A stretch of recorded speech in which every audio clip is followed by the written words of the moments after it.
इंदौर में लव जिहाद फंडिंग मामले आरोपों से घिरे और 2 प्रकरणों में आरोपी बनाए गए कांग्रेस पार्षद अनवर कादरी जिला न्यायालय में पेश हुआ था, जहां से पुलिस ने 8 दिनों की रिमांड ली गई है। प्रारंभिक तौर पर एसीपी और थाना प्रभारी ने कई प्रश्नों पर पूछताछ की गई है।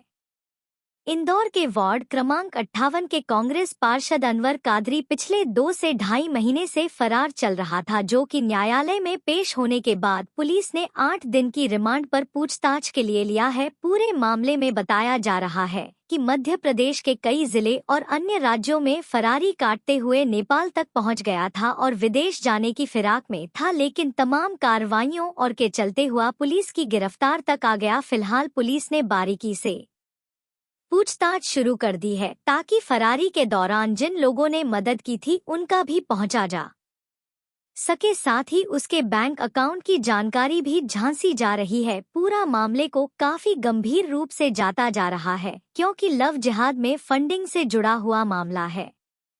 सर, अनवर कादरी को गिरफ्तार कराया, अब तक पूछताछ में क्या बात सामने आई?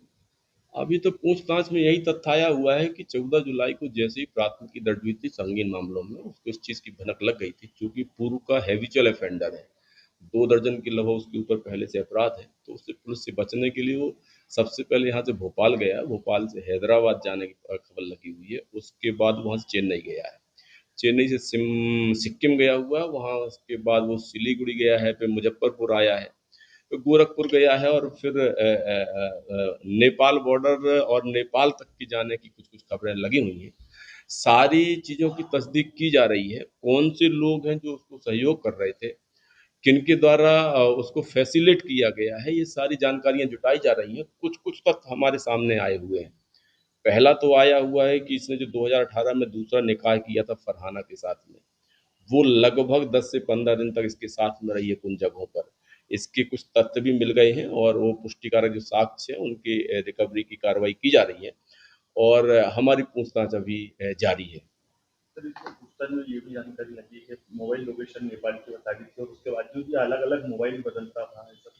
हाँ, ऐसे भी कुछ तथ्य आए हुए हैं, वो उसकी भी तस्दीक की जा रही है कि किस प्रकार के डॉक्यूमेंट्स इस्तेमाल किए गए हैं।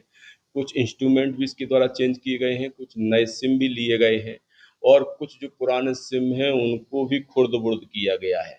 ऐसे अभी तक तथ्य आए हुए हैं, वो सारे साक्ष्य जुटाए जा रहे हैं, हमारी टीमें लगी हुई हैं उस पर। जेवरात भी गिरवी रख के नेपाल ये भागा था। वो सारे स्रोतों की जानकारी जुटाई जा रही है, फाइनेंशियल इन्वेस्टिगेशन हमारा पैरेलल चल रहा है। अभी तक की जानकारी में लगा हुआ है कि जो फाइनेंशियली साउंड था, ये पहले बकरा मार्केट में बकरों की खरीद फरोख्त करता था, उसके बाद प्रॉपर्टी का काम इसके द्वारा किया गया है। अभी 2024 में इसके द्वारा कुंडलिया डैम लिया गया है, कोई पहले उसका ऑक्शन हुआ था जिसमें सरवर मंसूरी के नाम पे वहाँ का ऑक्शन खुला हुआ था और फिर ये कैसे वहाँ पे पार्टनर बना हुआ है और इतने सोर्सेस कैसे उसके द्वारा वहाँ निर्मित किए गए हैं, वो पूरी जानकारी ली जा रही है।